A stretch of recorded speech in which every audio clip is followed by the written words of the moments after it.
Bismillahirrahmanirrahim. Assalamualaikum warahmatullahi wabarakatuh. Jumpa dengan kami Saham Hijau, yaitu segala sesuatu tentang dunia investasi di pasar modal.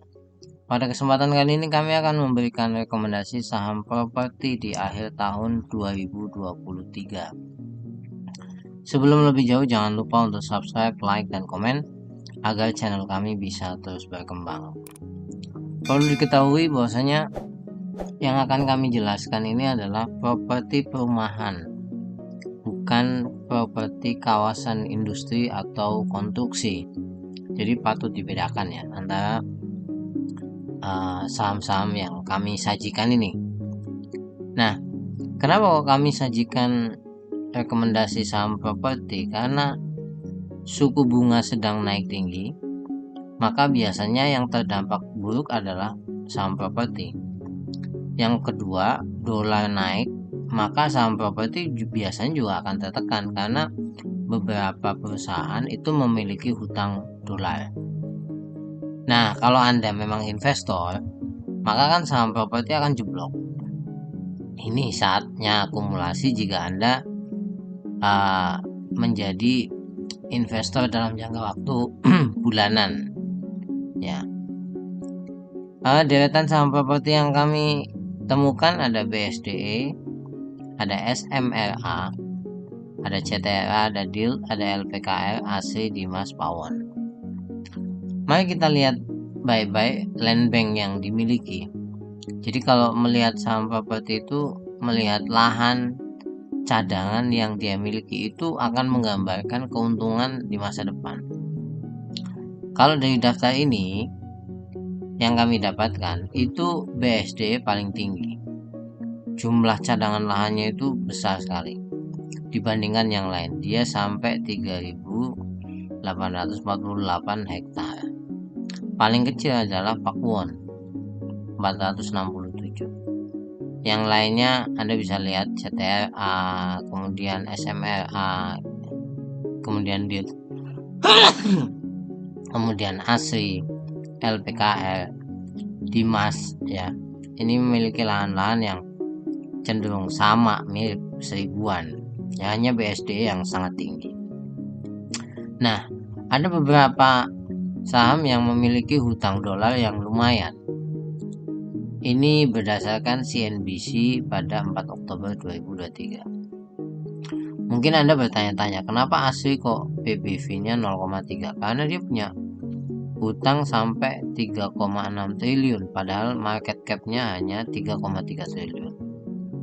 Asetnya 22 triliun. Kemudian Pawon juga punya, tapi Pawon ini cenderung lebih kecil ya. LPKR juga lumayan tinggi, 6,4 triliun, padahal kan market cap-nya hanya 6 triliun. Jadi perlu diwaspadai karena nilai dolarnya naiknya lumayan. Kalau kami baca berita saat ini itu disampaikan bisa nembus sampai 16.000. Jadi hutangnya bisa akan naik karena selisih kurs. Nah, oleh sebab itu kami akan mengeluarkan beberapa saham dari kriteria yang akan kami sampaikan. Pertama kayak LPKR kami keluarkan karena kinerjanya negatif. Hutang dolarnya juga lumayan. Udah kinerjanya negatif, hutang dolarnya lumayan. Jadi waspadalah kalau untuk yang ini. ASRI juga sama, hutang dolarnya lumayan. Jadi kita keluarkan dari pilihan. Mohon maaf ya bagi Anda pemegang saham-saham ini. Nah, kalau kita bicara paling murah secara valuasi di antara Pawon, BSDE, SMRA, Dimas, CTRA, dan DIL, itu kita menemukan dua, yaitu BSDE dan Dimas. Ya, kita bicara valuasi. Kenapa saya katakan demikian? Kalau PBV mengacu pada PBV, memang DIL itu lebih murah, tapi kinerjanya jelek dia. Fairnya itu 19,25. Jadi nggak valuasinya akhirnya jatuhnya mahal walaupun PBV-nya itu 0,3. Nah, sedangkan yang lain PBV-nya 0,9 juga kinerjanya biasa.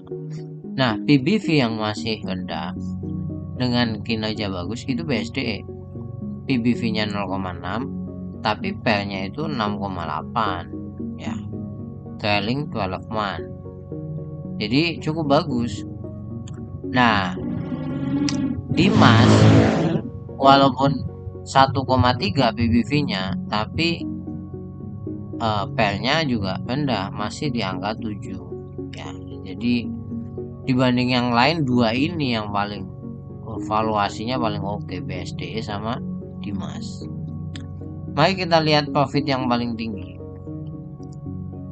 Kalau kita bicara net profit, itu juaranya adalah Dimas. Net profitnya bayangkan sampai 59%. Gila ini. Sedangkan yang lain itu biasa. Deal apalagi. Deal ini cuma 0,9%. Ya, jadi yang lain kecil lah.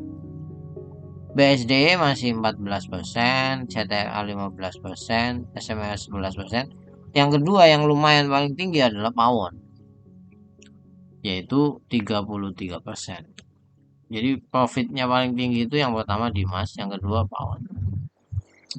Nah, kalau kita lihat dari hutang, ya, debt to equity ratio, itu yang paling kecil itu Dimas, bayangkan 0.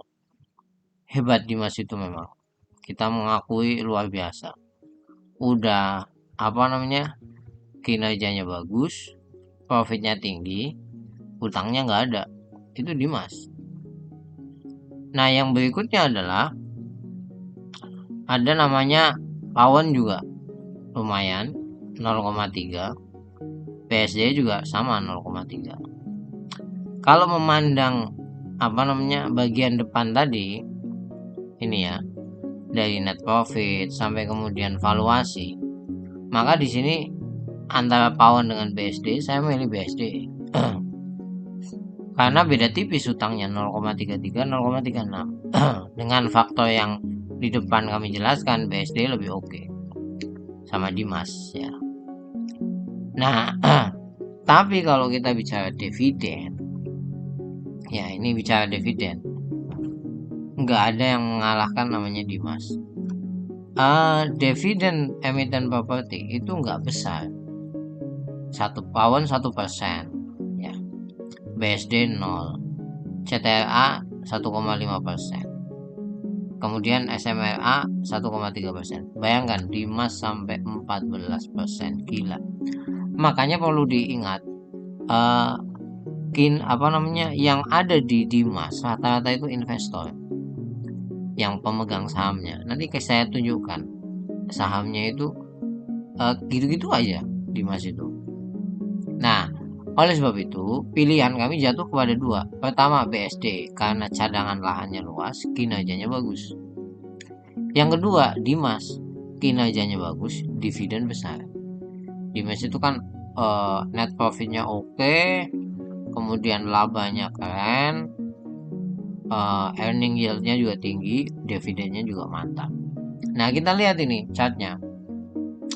Dimas itu fluktuasinya rendah ya, maksudnya naik turunnya itu biasa sekali. Karena apa? Banyak yang nggak mau melepas saham ini. Jadi sekarang di angka 173. Ini kemarin kan sebetulnya jeblok ya, tapi turunnya juga biasa, kecil ini. Nah, paling kalau penurunan waspada di 165, kecil lah, 173 ke 165 itu hanya sekitar 8 poin. Ya, cuma 5%, kecil lah ini. Kemudian paling turun 158, tapi ini susah jatuh ke sini. Kalau Dimas itu pengalaman kami, Dimas itu saham yang nggak ada yang mau jual. Kalau BSD itu juga sama. Ya, ini rentangnya di harga 1000, kalau kemarin 1020, kalau menurut kami pada saat-saat ini itu 1050. Ya, supportnya itu 1050. Kalau di sini 950. Udah di sekitar sini aja. Jadi kalau BSD mengambil profit 20% masih sangat mungkin karena di 1200 juga valuasinya masih menarik. Kalau Dimas itu menurut saya naiknya akan pelan, tapi kemungkinan ya untuk dapat 20% dalam jangka waktu 1 tahun ke depan masih mungkin, karena ditopang dengan kinerja oke, kemudian sentimen dividennya begitu besar.